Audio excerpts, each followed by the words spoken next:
yang saya banggakan, bersyukur kehadiran Allah, kesempatan malam nan hujan rintik-rintik di luar kita dapat menyelenggarakan kajian rutin. Saya doakan semuanya dalam keadaan sehat. Amin. Semuanya mendapatkan limpahan rahmat dari Allah Subhanahu wa taala. Semuanya mendapatkan keberkahan. Insyaallah kita dalam keadaan yang diridhoi Allah pada malam hari ini. Salam salawat kita sanjungkan kehadirat Rasulullah Muhammad sallallahu alaihi wasallam. Kita nantikan syafaatnya di yaumul akhir. Ibu bapak yang dirahmati Allah, alhamdulillah untuk kesekian kalinya kita menyelenggarakan kajian malam hari ini berkaitan dengan kemuhammadiyahan. Tema yang saya suguhkan kepada bapak-bapak ibu-ibu yaitu berkaitan dengan 5 keunggulan Muhammadiyah, 5 kelemahan Muhammadiyah, dan 6 agenda Muhammadiyah ke depan. Ini saya sarikan dari berbagai sumber, di mana Pak Haidar Nasir dalam waktu sebulan 2 bulan ini ceramah di banyak tempat menyampaikan hal-hal yang saya tulis di sini. Namun sebelumnya perlu saya sampaikan ada beberapa kabar yang menarik untuk kita cermati. Yang pertama bahwa Pak Muhajir Effendi sekarang dijadikan Komisaris Utama Bank Syariah Indonesia. Jadi bukan komisaris tapi komisaris utama. Ini plus atau minus walau bisawab. Karena kemudian beberapa sekolah di kota langsung didatangi oleh BSI, yaitu untuk menjelaskan bahwa Pak Muhajir sudah jadi komisaris utama. Ini menarik. Tidak tahu kalau SMA Muhammadiyah 4 Woro didatangi apa enggak. Tapi kalau di SMA Muga, karena tadi Ibu Fitri silaturahim ke tempat saya bercerita banyak kalau BSI mulai aktif untuk mendatangi sekolah-sekolah Muhammadiyah khususnya yang ada di Jogja.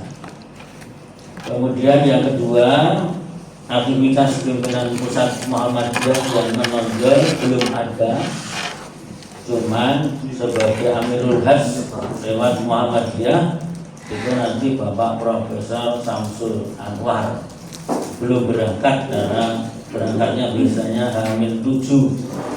Kemudian wakil Amirul Hajj yang dari Muhammadiyah ditempatkan di Dakar itu Pak Saiful Pak Ketua Majelis Tabligh PP Muhammadiyah Pak Rahman Amal. Dan yang ketiga nampaknya berkaitan dengan haji agak semerawut ini, kloter-kloter awal semerawutnya karena metodenya sudah tidak pakai muasasah. Kalau muasasah itu terdiri dari 8 kloter, kalau sekarang tidak muasasah tapi istilahnya baru, dan itu dilihat dari 10.000 orang dijadikan satu. Itu yang EO-nya 1 orang, sehingga banyak jamaah haji Indonesia itu yang suami istri tidak dalam satu hotel, kemudian tidak dalam satu kloter, jadi harap maklum. Maka kalau Jogja ini aman-aman karena kloter akhir. Kalau kloter akhir kan berarti sudah berpengalaman di kloter awal, sehingga di Jogja ini kloter 62 sampai 71 saya pantau itu dalam keadaan aman terkendali, tidak ada yang terpisah suami istri, tidak ada yang terpisah banyak hal. Tapi kalau dalam satu kloter terdiri dari banyak KBIH itu ada. Tapi alhamdulillah tahun ini Bantul bersyukur kloter 23 itu satu kloter. Dari satu kloter itu 63. Saya kira itu hanya informasi yang barangkali panjenengan pirsa. Sekarang kita masuk 5 keunggulan Muhammadiyah. Muhammadiyah ini sudah berusia lebih dari 1 abad. Banyak pengamat yang menyampaikan beberapa keunggulan, tapi ini yang menyampaikan Pak Haidar Nasir. Nah, nanti kita lihat, kita kupas, terutama nanti agenda ke depan ada hubungannya dengan PCM Imogiri.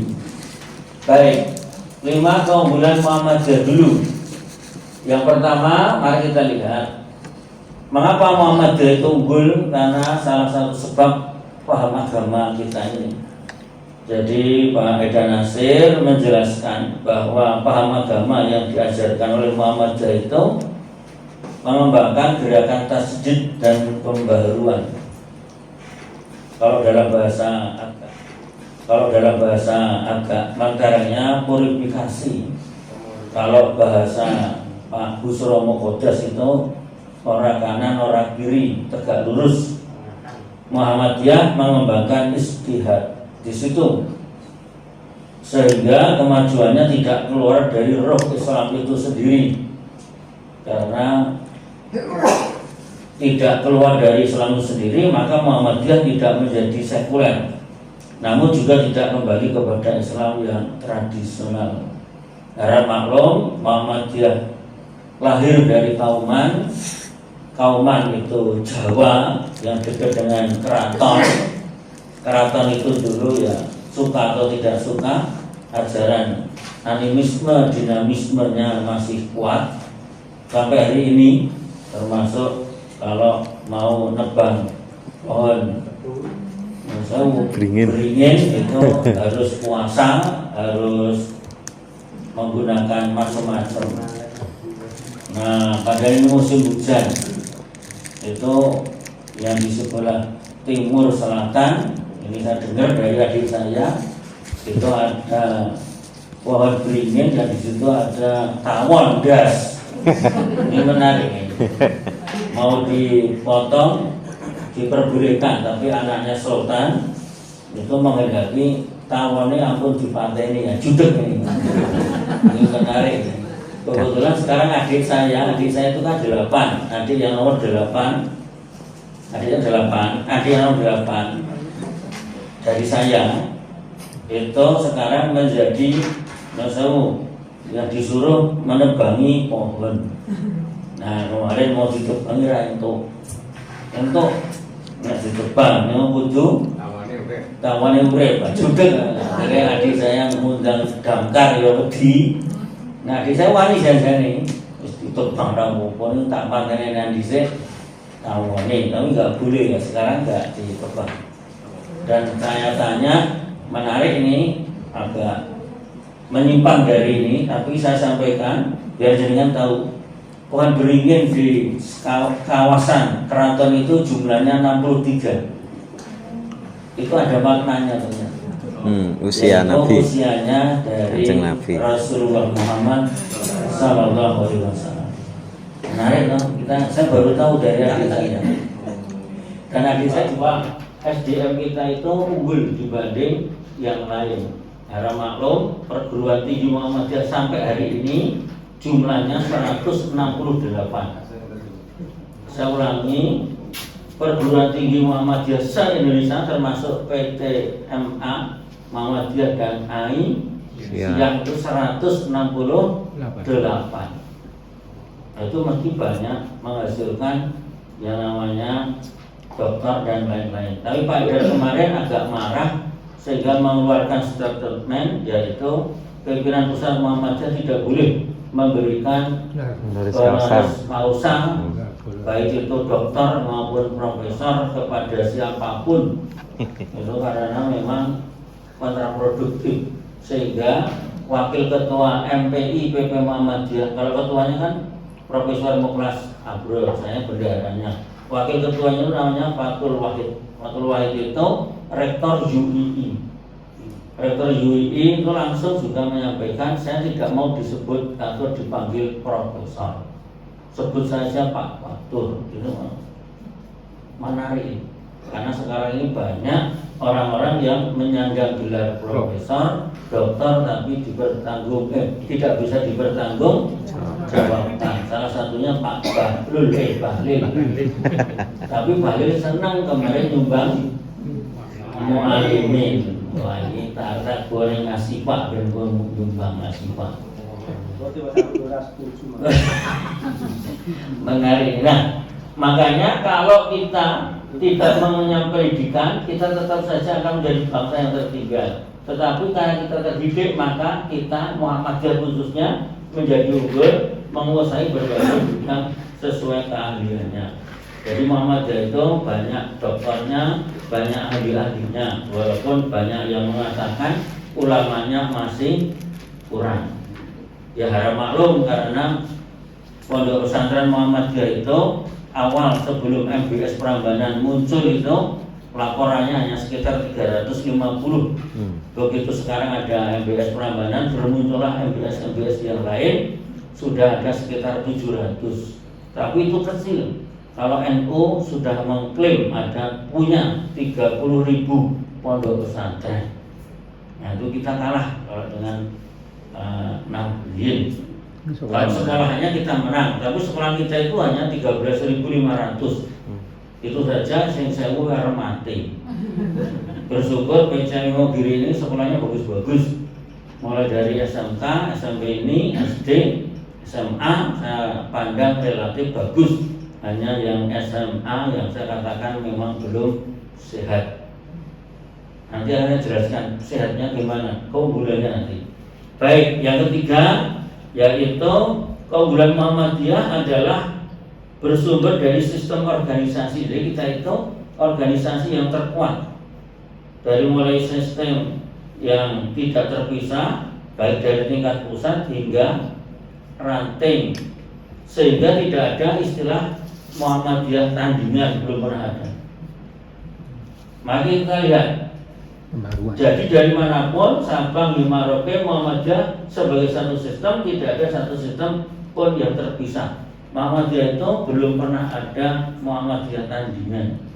Bahkan sampai ke luar negeri PCIM itu sudah ada sekitar 23 PCIM, pimpinan Sabang Istimewa Muhammadiyah.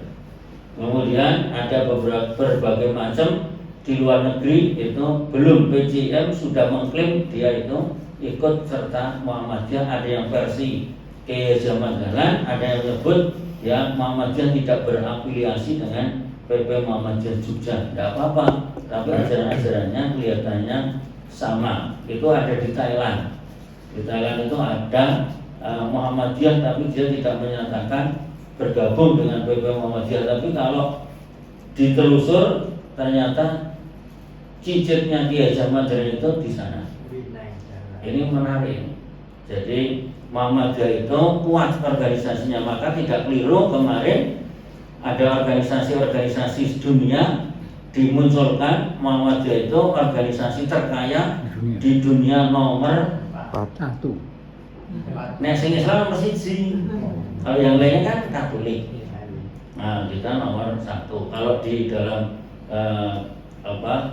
kekayaannya memang nomor 4. Tapi itu kan Muslim dan non Muslim. Kalau yang Muslim nomor 1. Bersyukur kita. Karena menurut Rafli Harun punya uang Muhammadiyah itu asetnya sekitar 600 triliun. 600 triliunnya butuh warung-warung aja. Jauh. Yang keempat, nah ini Muhammadiyah menjadi unggul karena paham Islam yang diajarkan oleh Muhammadiyah itu bersifat amaliyah. Tapi ini nanti menjadi yang sewu kelemahan kita. Mari kita lihat nanti. Jadi kekuatannya adalah kita itu amaliyah, betul. Nah, tapi nanti amaliyah ini menjadi bisa kelemahan kita. Amaliyahnya kita berkemajuan. Apa saja itu? Nah, itu sekolah-sekolah. Kalau saya disuruh ngomong sekolah Muhammadiyah itu 13.500 SD, SMP, SMA, SMK. Kemudian perguruan tingginya 168. Rumah sakitnya sekitar 500 sekian. Panti asuhan sekitar 300 sekian. Ini masih tumbuh terus, yaitu kaitannya dengan rumah sakit dalam tanda petik, ada Pratama, ada rumah bersalin dan sebagainya. Itu menjadi kekuatan Muhammadiyah. Kemudian yang kelima, Muhammadiyah dalam menjalankan gerakan dakwahnya adalah berbuat untuk kepentingan bangsa dan negara. Dalam bahasa Arabnya khairun nas anfa'uhum linas, sebaik-baik manusia itu, kalau manusia kalau itu sebaik-baik organisasi itu yang bermanfaat. Ini menarik. Hal ini dibuktikan dengan banyaknya berbagai macam aum di berbagai bidang, terutama Muhammadiyah itu dalam bidang sosial, pendidikan, dan keagamaan, kesehatan, ekonominya masih belum bagus. Nah, nanti saya akan menantang PCM Imo Giri. Ini 5 hal kekuatan keunggulan Muhammadiyah itu di sini. Muhammadiyah itu di sini. Yang paling unggul ya kesehatan dan pendidikan. Kalau pendidikan banyak yang korek, tapi kalau kesehatan kelihatannya tidak ada yang korek. Sementara di Jogja kemarin diumumkan ada 6 rumah sakit dalam tanda petik, yang entah itu rumah sakit, entah itu rumah di bawahnya rumah sakit itu tutup. Kalau di Muhammadiyah belum pernah ada rumah sakit yang tutup. Ada kata mau tutup biasanya diasuh oleh rumah sakit dekatnya yang baik. Gombong itu luar biasa besarnya, Lamongan itu luar biasa besarnya. Bahkan di beberapa PDM itu rumah sakit Muhammadiyah malah saya bersinergi, tetapi bukan gotok-gotokan, tetapi malah saya berpastabikul khairat dengan rumah sakit yang didirikan oleh Aisyah. PKU Bantul itu sebenarnya yang mendirikan bukan Muhammadiyah. PKU Bantul itu dulu Aisyah dengan nama BKIA, tapi sekarang menjadi besar dan luar biasa.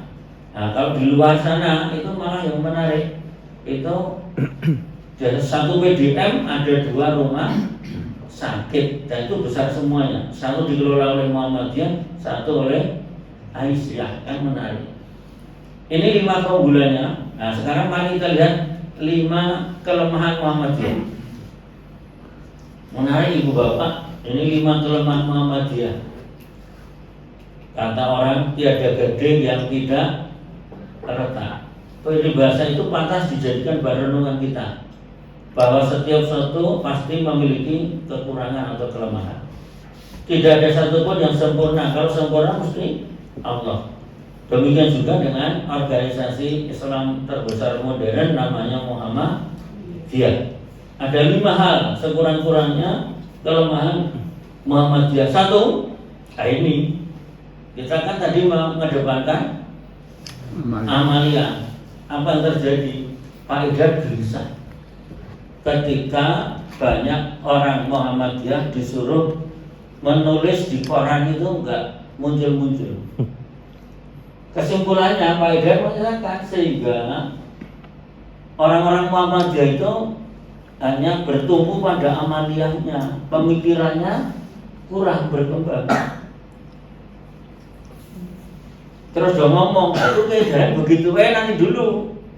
Kiai Haji Ahmad Dahlan itu manusia amaliyah, tetapi berasal dari pemikiran beliau. Salah satunya surat Al-Ma'un. Ya mesti pertamanya surat Ali Imran 104.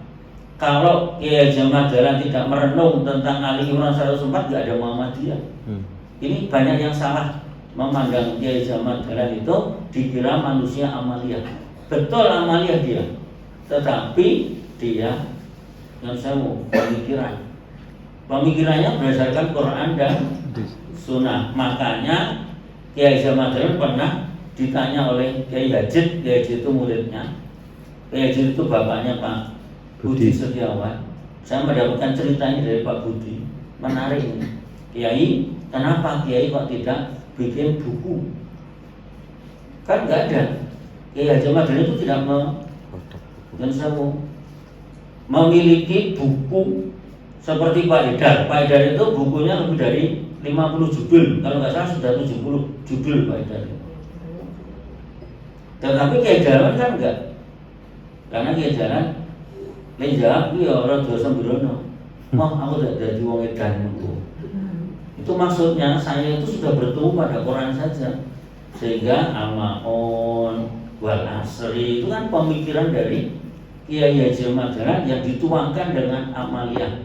Wong surat yang sewu al-maun saja bisa menggetarkan dunia pendidikan, dunia kesehatan, dunia sosial kemasyarakatan.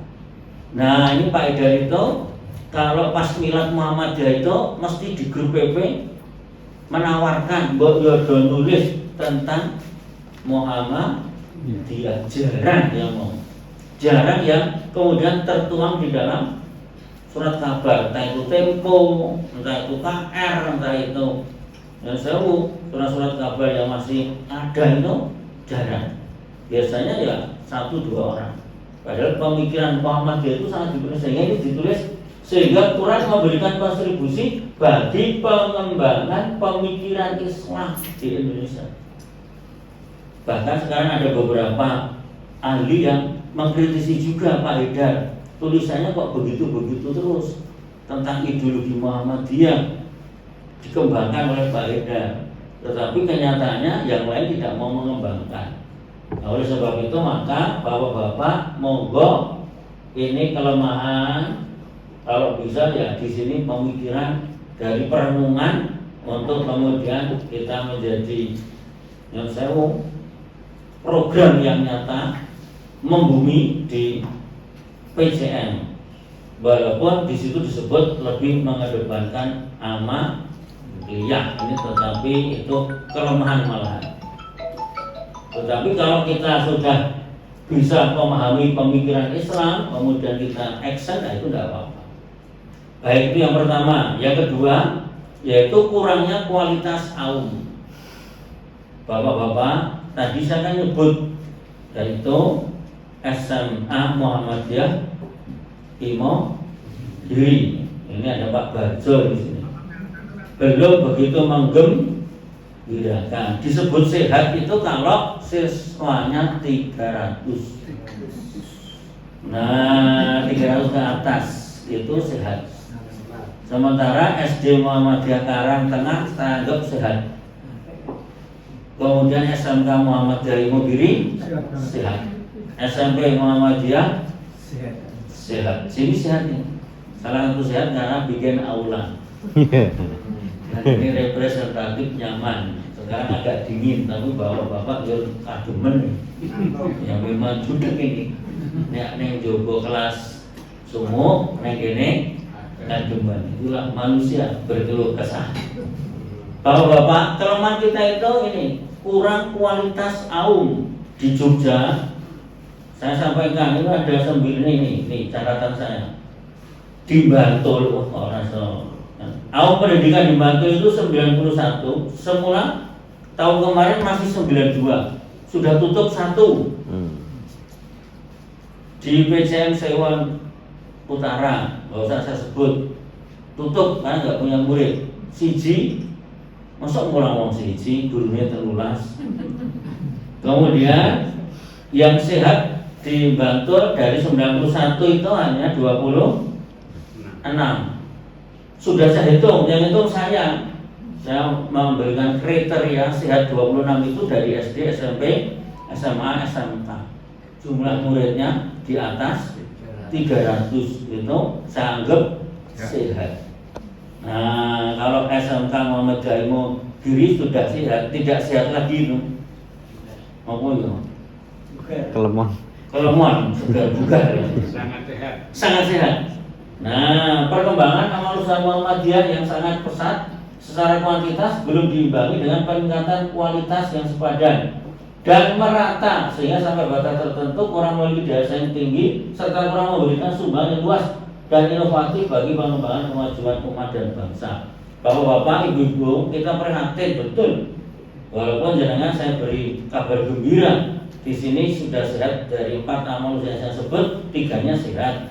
Yang 1 kan belum sehat, terutama SMA Muhammadiyah Imogiri. Pak Ida Nasir beberapa waktu yang lalu waktu raker, ini rakernya yang tahun ini ada raker lagi, lokakarya atau raker Majelis di Dasmen diundur, dibatalkan harusnya kemarin Sabtu di Semarang, tapi nggak jadi. Tapi waktu raker pertama Pak Ida itu di SM Tower menyampaikan keprihatinan dari 13.500 sekolah SD, SMP, SMA, SMK itu yang mau tutup 1.000. Jogja ada yang mau tutup, termasuk betul Sewon tadi sudah langsung tutup. Belum lama Pak Ida Diko sudah tutup. Nah ini Imogiri kelihatannya insya Allah tidak tutup. Piungan aman, Delingo yang tidak aman. Delingo itu ada SMP Muhammadiyah Delingo, muridnya 8, gurune 16. Jadi oke, gurune, bangane muridnya. Kalau saya memberikan masukan ditutup baik, gue gawe kafe. Karena itu pinggir jalan raya, view-nya bagus. Saya udah ngomong di sana ini yang tapi sebenarnya nggak sehat itu. Ngeceh. Nek 100 gue isih ketai isih melaku. Ini nek wong muridnya 8 mang bayangke muridnya kelas 1 loro, kelas loro, papat, kelas telu, loro ya ora masuk akal. Dan tidak digaji ya. Pak guys, ini mau ulang ngono. Tidak digaji. Ini menarik, tidak digaji. Gurunya katanya tidak gaji. Nanti gajiannya menunggu opo saya radong. Ada dari pemerintah yang sebulan 200.000 paling itu. Karena masih punya sekolahan katanya. Tapi yang menarik, ketika saya ke sana, kemudian foto bareng, TU-nya itu sudah sepuh, perempuan. Saya tanya memang nggak digaji, saya digaji nanti kalau Pemda memberi gitu. Oh terima kasih Bu. Tapi waktu mau salaman, kan saya laki-laki dia perempuan, salamannya dia begini. Apa yang terjadi? Gelangi, buat newing 10 gram. Dia aku ngomong pun sesuk jenengan boten kula gaji. Gelangi we 10. Ini bojo kula. Luar biasa ya. Ini menarik ini. Baik, ini menjadi renungan kita nanti. Nah, makanya nanti ke depan kita mau apa? Ini perkembangan AUM itu belum menggembirakan. Yang ketiga yaitu yang menarik cenderung birokratis. Organisasi Muhammadiyah itu besar, tumbuh semakin besar. Namun sering kita terjebak dengan persoalan birokratis, lamban menghadapi persoalan-persoalan isu-isu baru, baik itu isu-isu hak asasi manusia, serta kemiskinan, dampak buruk globalisasi, perdagangan manusia, kerusakan alam dan lingkungan, korupsi dan kejahatan yang lainnya. Bapak-bapak jangan kaget, di sekitar kita itu, negara kita itu sedang tidak baik-baik saja, itu betul. Dan itu Muhammadiyah itu harusnya isu-isu ini segera. Dan nampaknya di PP saya senang, PP Muhammadiyah ada orang yang agak kentir, namanya Busro Muqaddas. Andai kata tidak punya Pak Busro, sudah seperti apa kita itu? Pak Busro itu selalu mengcounter hal-hal yang tidak baik di tengah-tengah masyarakat. Tapi sering kalau ketemu dengan saya, mengaku tok ya Mas Pur, yo kesel aku. Karena Pak Busro itu masih konsisten isu-isu yang menarik. Tapi kemarin waktu di Bantul syukuran Sauki Sawalan ya, Mas Sauki ngomong bahwa perdagangan manusia itu sekarang ngeri di Indonesia. Tidak hanya perdagangan manusia, tapi perdagangan organ tubuh manusia. Dan itu nyata, dan biasanya orang-orang Muhammadiyah itu tidak peka. Kita bersyukur punya DPD namanya Mas Sauki, akhirnya beliau itu yang memburu atau memberikan pendampingan orang-orang yang selalu melakukan perdagangan organ tubuh manusia. Kalau Pak Busro di sini, korupsi dan kejahatan kerah putih ini Pak Busro masih konsisten. Ini luar biasa. Tapi kita lihat Indonesia itu semakin hari tidak semakin baik. Korupsinya malah semakin luar biasa. Kalau Pak Harto dulu kan di bawah meja, Kalau sekarang itu mejone gowo sisan. Menarik. Pak Busro. Pak Busro itu pun Pak Busro. Biar ini bawa meja Mas Bos. Saya ini mejone gowo sisan. Ngerti. Oh sembrono ya. Nampaknya itu. Dan kemiskinan struktural itu muncul di Indonesia dan Muhammadiyah tidak peka. Mohon maaf, Muhammadiyah tidak peka. Pak Busro itu kalau ngomong ngesewu dulu yang namanya zamannya Pak Harto itu kan di Boyolali ada yang namanya pemerintah Soeharto membuat waduk Gajah Mungkur itu kan sampai ada yang meninggal dan sebagainya. Gedung Ombo luar biasa. Gedung Ombo itu kan di situ dipertaruhkan dan itu dulu Muhammadiyah tidak bersuara apa-apa. Untung Pak Busro itu termasuk yang bersuara. Karena waktu itu Pak Busro masih menjadi mahasiswa hukum di UII. Ini menarik. Jadi kita itu Muhammadiyah itu kelemahannya di sini. Isu-isu pelanggaran hak asasi manusia kita itu tidak peka. Nah mudah-mudahan di cabang Imogiri enggak ada yang model-model begini. Kemudian yang keempat yaitu kurang merakyat. Nah ini katanya yang Imogiri ya. Muhammadiyah itu kurang merakyat dalam arti saya suguhkan ini ya sebenarnya ini. Oh nanti dulu. Oh berarti yang kedepannya nanti.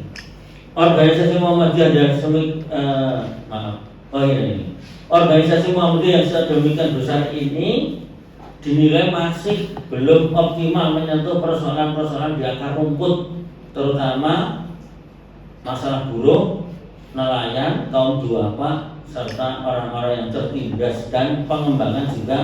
Nanti ke depan mau sudah saya tulis. Jadi kita itu yang sewu Muhammadiyah itu kuatnya di perkotaan. Kalau di pedesaan itu Muhammadiyah tidak kuat atau kurang. Bahkan keberadaan Muhammadiyah di Bantul itu suka atau tidak suka. Kalau kemarin hitung-hitungan kasar kenapa Pak Halim menang, kita mau all out apapun, kabeh DPD yang milih DPD milih lagi bukan Pak Halim, itu kok tetap kalah terus. Satu di samping uang, dua karena persoalan kultur mereka. Kultur mereka orang-orang Nahdien itu kuat. Dan sudah dihitung sama Pak Wandi. Itu Muhammadiyah itu dengan kita, Muhammadiyah dengan NU di Bantul itu perbandingannya 4-3. Maksudnya 4-3 itu sama orang 400.000 misalnya, atau DW 300.000. Jadi kalah terus kita dalam hal suara. Apalagi di dalam kita dakwah amar ma'ruf nahi munkar di pedesaan. Mohon maaf ibu-ibu bapak, mengapa kiai-kiai NU itu merakyat dan cepat banget diterima? Yang namanya Anwar Zahid itu kalau mendatangkan itu sekarang 35 juta. Ini kok yole teko? Oh Pak Purwono belum tahu Purwono nganti 20.000 belum tahu. Anwar Zahid itu hebat 35 juta yang hadir itu nek 20.000. Padahal orang isine tok. Bergerak orang isine. Harusnya ada isinya. Pak Saiban itu ada isinya, ya bergerak. Tapi penasehatannya isora sama mendatangkan 20.000 jamaah ora iso. Mereka bisa. Hebat gitu ya. Nah ini saya nggak tahu polanya gimana dakwah mereka itu. Kemudian yang berikutnya yang terakhir yang kelima ini ketara banget. Melemahnya kader persyarikatan. Tapi kalau di PCM Mogiri kita rano bersyukur ada yang namanya KIS. Wah. Mari kita lihat. Sebelum saya catat berapa banyak anggota PCM Mogiri yang bekerja di AUM dan mereka aktif. Pinten Pak KIS? 200 berapa? 230 diundang sing teko pinten Pak Kis? 100 saya ketahui. Hanya 30%-nya sampai 40%.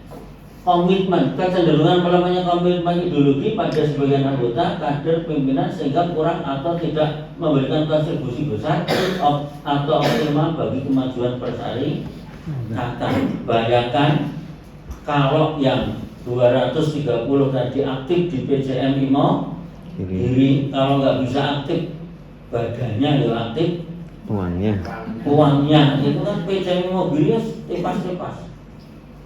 Kemarin saya mengumpulkan PCM, PCA. Ini yang rawuh sini Pak Eko Rarong. Sini ya saya rawuh sini. Selasa pas libur. Piungan. Bukan bersing piungan yang di PDN. Oh malah rano gak jojo. Orang sing rawuh kita rano. Yang rawuh oh yang rawuh. Perlu saya sampaikan Bapak, ampun kaget nih. Ternyata menurut Pak Arif Zamali, Sekretaris PBM, anggota Muhammadiyah di Bantul itu jumlahnya 30.488 orang. Saya ulangi, 30.488 yang ber-MBM. Tak anggap sing mati separuh wes. Berapa? 15.000. 15.000 wes belum. Kalau saya minta sebulan 10.000, 15.000 kali 10.000 itu 150 juta sebulan masuk PDM. Terus nanti setahun dikalikan 12, 1,8 miliar. Kemarin itu saya tayangkan di dalam data saya ini masih ada bahwa ternyata kita itu kaya sebenarnya. Ning dora gelem pasok padahal 10.000. Wes yo saya ngomong sing penting yang bekerja di Muhammadiyah dulu. Maka untuk tahun ini sudah ada edaran yang di-share oleh PDM bahwa orang yang bekerja di AUM Muhammadiyah setiap bulan harus setor 10.000. Nanti yang 45% diberikan ke ranting. PDM untuk 15%. Kemudian nanti cabang untuk 20%. Ampian tahu? PDM 15%, PBM 10%, PP 5%. Mudah-mudahan mohon doa restunya. Kemarin itu saya tayangkan lengkap. Kalau mau roda organisasi kita hidup, yaitu kita harus beriur 10.000 per bulan. Saya bersyukur ini yang ramu banyak. Saya usul Pak Ketua, Pak Yusuf, kalau bisa dimintai pas pengajian begini, sebulan sekali 10.000. Bendarane sinten bendarane?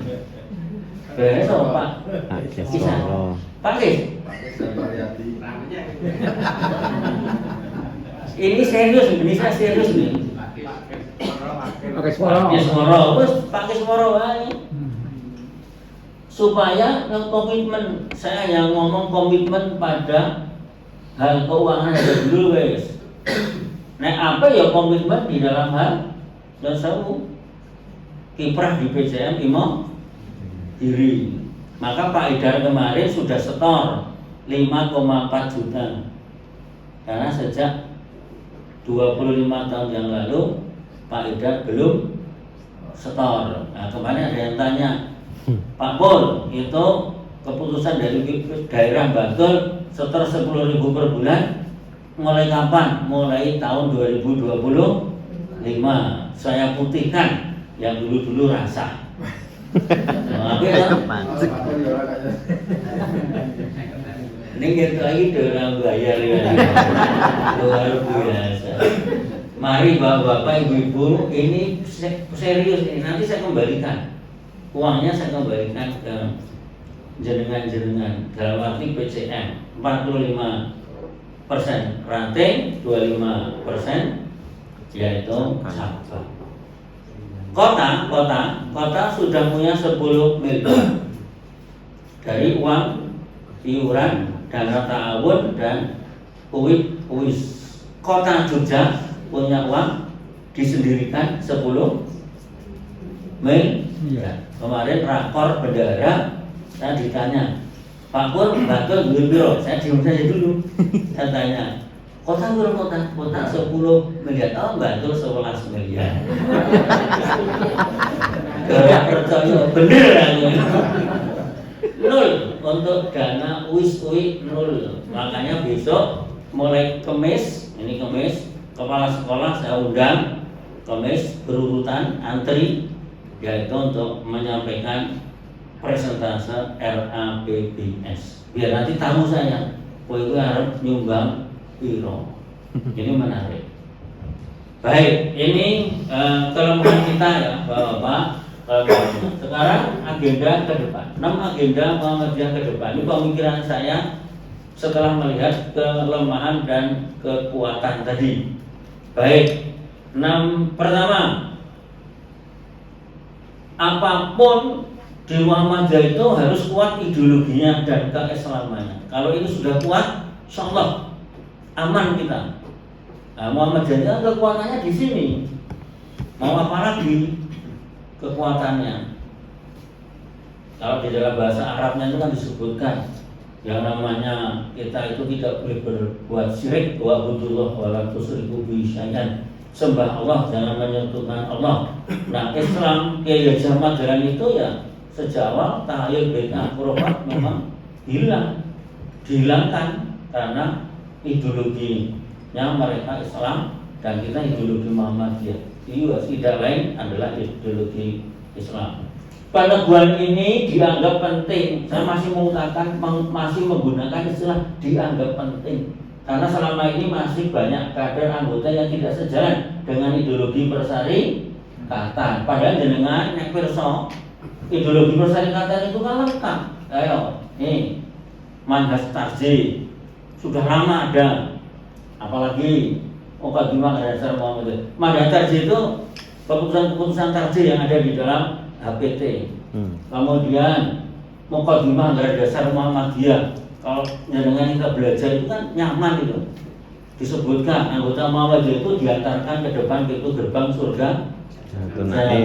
Ini saya lihat jangan sudah di depan pintu surga semuanya. Malah ini tadi malaikat Ridwan WA saya.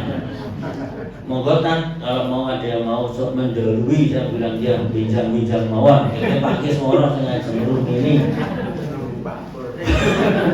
Muqaddimah dasar itu kan jelas ada. Kemudian kepribadian Muhammadiyah. Kemudian makan keyakinan cita-cita hidup Muhammadiyah. Kemudian gerakan jamaah dakwah jamaah. Ini sekarang Aisyah sedang mengembangkan ini. Kalau Baitul Arqam pasti ada materi DJ.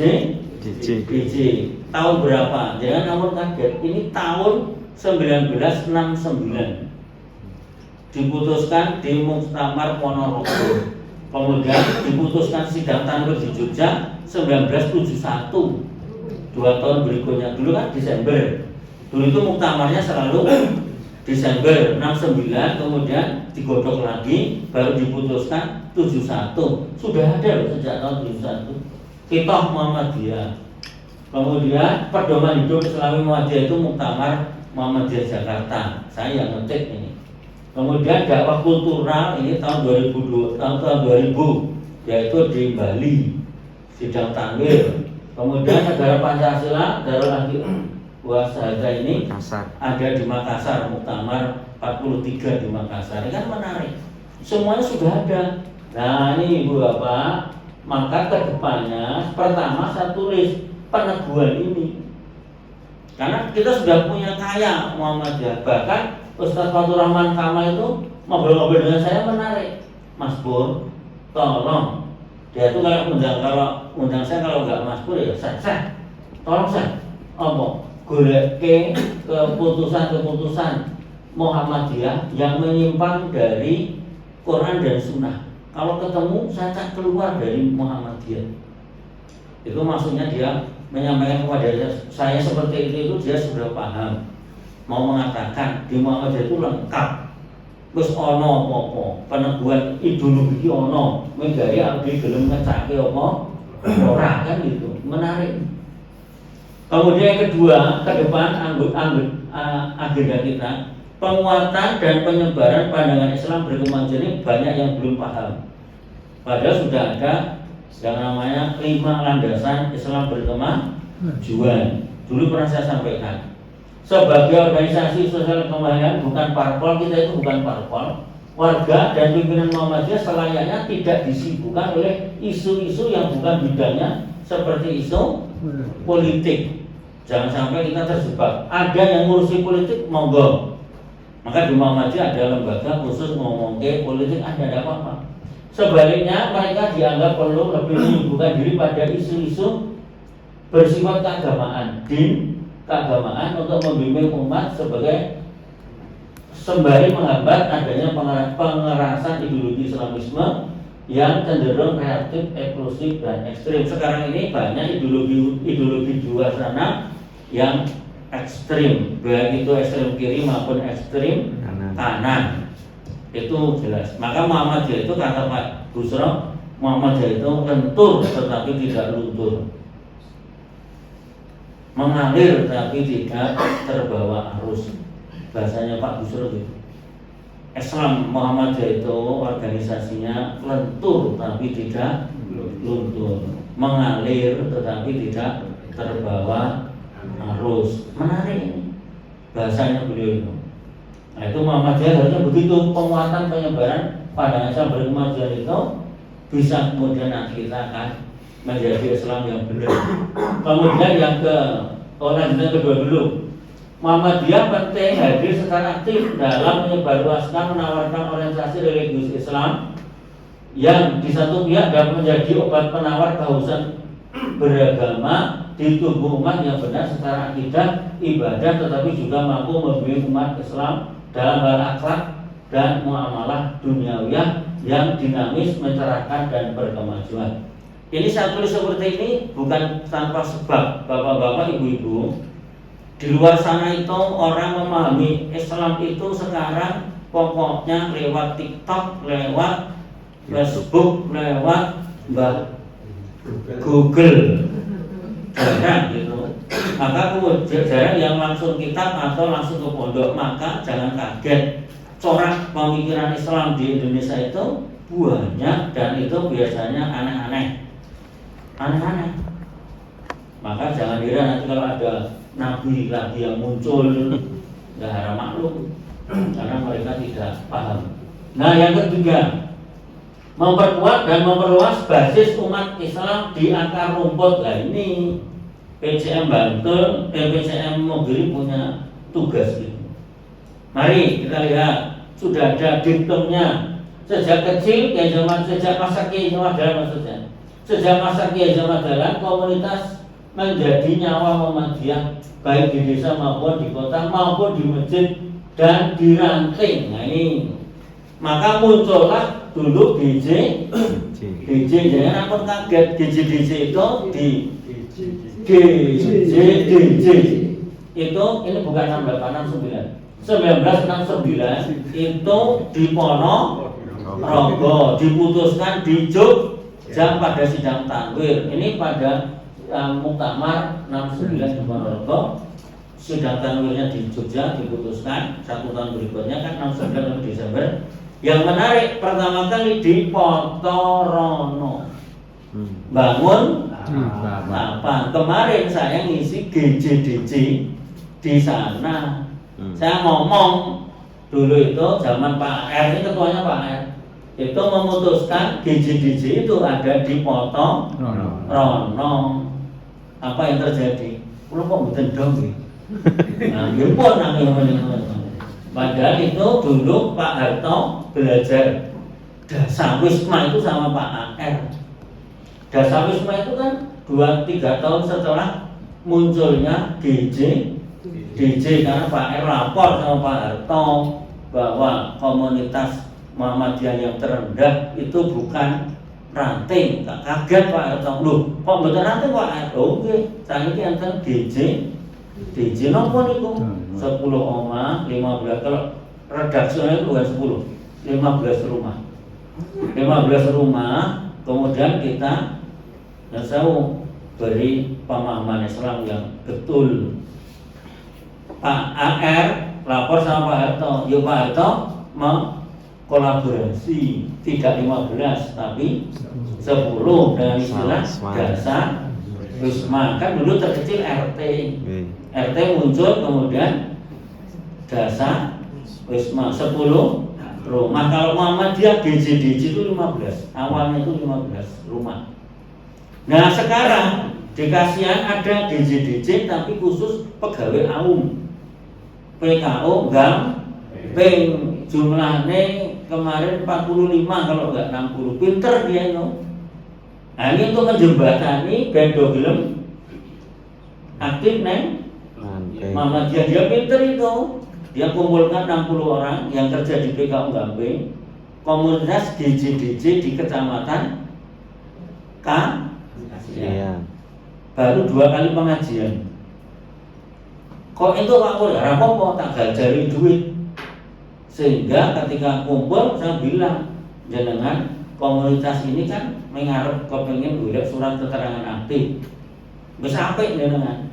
Nah iso saiki sampean nyumbang cabang Kasihan gawe pondok pesantren akhir do nyumbang. Dokter-dokter tak perlu orang dokter orang sejuta, orang juta apa telung juta. Enggak apa-apa. Nah, saya yakin di sini 230 ya Pak Kis. Kan belum dipetani. Di Kasihan sudah saya petani. Kemarin ini termasuk rawang boten ini Pak Ketua. Kemarin UAD mengumpulkan di Musabah. Berapa ratus? Kalau nggak salah 300 dosen dan karyawan OAD yang kerja domisili di Bantul, perfoto itu. Ayo, nggak apa-apa, ayo. Karena kita akan memperluas basis umat. Monggo di situ DJ dakwah kultural itu sudah ada Muhammadiyah. Walaupun ada teman saya yang begitu lihat judulnya harus nesu. Muhammadiyah itu purifikasi kok nggak ada kultural barang. Ya saya ngomong diwaca. Dakwah kultural itu strategi dakwah di desaku. Orang balik mana yang tahu bintang orang. Ini harus dibaca. Kemudian dakwah komunitas itu barusan sekarang sedang muncul. Aneh Muhammadiyah itu. Tahun berapa ini Pak? 2015. Tapi PWMDY ada majelis LDK baru kemarin. Padahal sudah 10 tahun yang lalu. Menarik nih. Bantul gercep hebat. Bantul kemudian komunitas difabel muncul, tapi tidak di Mogiri, paling banyak di Bambang Lipuro. Maka kemarin waktu sawaran itu kan, dia dorong banyak di sawaran. Hidimu ini yang kuat di Bambang Lipuro. Kemudian kita suguhkan itu, luar biasa. Nah ini kalau mau memperkuat akar rumput ya harusnya kuat di situ. Kemudian yang berikutnya, ini lanjutan yang ketiga. Setiap anggota perserikatan diharapkan mengubah pendekatan dakwah agar dakwah Muhammadiyah masuk, melekat, diterima di semua segmen lapisan masyarakat. Ini perlu, jangan lupa. Ayo, tanggapannya ayo Pak Ketua. Jangan lupa penambahan KTAM 3 orang per ranting per bulan. Bodoh nambah deh. Terkait pendaftaran awam Pak itu. Nah iya berarti besok ditulis baik PKO menerima pendaftaran. Lu mau mendaftar bukan banyak. Dan ini saya punya datanya kemarin Arif Jamali kirim saya. Arif Jamali itu murid saya kemarin itu kirim. Kalau ini ada undang-undang ini kan bendahara ini. Kirim data itu yang tak tujuke. Dan nesu jangan. Ini mana lagi? Ini laptop ku ano? Ya laptop. Penambah orang lagi. Sebentar. Nah ini PCM Imogiri Januari PCM Imogiri itu 1 orang. Kemudian untuk Februari loro, untuk Maret 1, April 3. Berarti piro iki? 1 loro 1 3. 7. Menarik tak itu? Nah, jumlah KTA orang Imogiri 1717. Ayo. Orang Muhammadiyah di Imogiri 1717. Pengen 10.000 per bulan, biro ayo. Bukan lho. Pinter Pak Is? 1.700 pengen 10. 1.700.000. Lah. Orang 700 juta. Iya, 17 juta. Ayo. Ayo naik. Sebulan dulu ini. Menarik ini. Nanti saya share. Biar dapat pirsa. Kembali ke laptop. Waktunya tinggal 5 menit. Orang proses aku ngomong, ayo cepet kan. Ini yang jadi nyata loh ini penambahan ini menjadi keputusan wilayah itu untuk mengembangkan jaringan. Yang keempat yaitu mengembangkan unggulan dan kekuatan ekonomi wis unggul wis kabeh saya anggap unggul sini. SD SMP SMK bagus, Pak Bajo yang belum bagus. Siap. Ayo saya luar biasa. Yuk langsung aja karena waktu jam bisa ngobrol. Ini ayo dong, ayo. PCM Imogiri segera buat menerima. Ternyata menerima itu gampang. Daftar kudu ana tempatnya langsung disurvei. Dan itu mohon maaf kerjasamanya memang dengan Alfamart, tapi kita tanpa modal, kita hanya tempat, listrik dan SDM yang nunggu menjual. Mereka akan titip barang, keuntungannya semuanya diberikan kepada PCM. Itu sederhananya begitu. Nah, Muhammadiyah itu ini yang namanya berbisnis dengan ekonomi. Kalau yang harusnya yang keempat itu ya wes aunya unggul. Terus unggul Pak sekolahnya, rumah sakitnya ya tak anggap unggul wes ngono. Tapi yang belum ekonomi. Monggo Pak, ayo. Kemudian yang kelima yaitu berdakwah di anak-anak generasi Z dan Alpha. Nah, ini Pak Kis kita wis ora Alpha kae. Ora Z ning A ya Pak. Terus tumo. Menarik. Ini di mana-mana sudah sering saya sampaikan. Yang menarik ini, apa itu? Ketiga generasi tersebut saya istilahkan dengan generasi Android. Saling menjelas yang didelok HP. Betul. Tapi yang menarik ini Pak, yang bawah ini saya tulis. Nah ini. Ingat generasi Z itu belajar agamanya dari Android. Berapa persen Pak? 62%. Jadi mereka itu tidak belajar ke sekolah, kuliah enggak.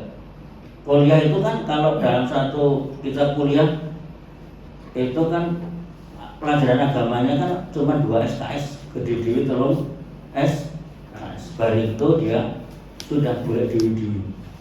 Ternyata diteliti oleh Pak Dadang, Profesor Dadang itu ketua PP yang membidangi MPI Dadang Kamar.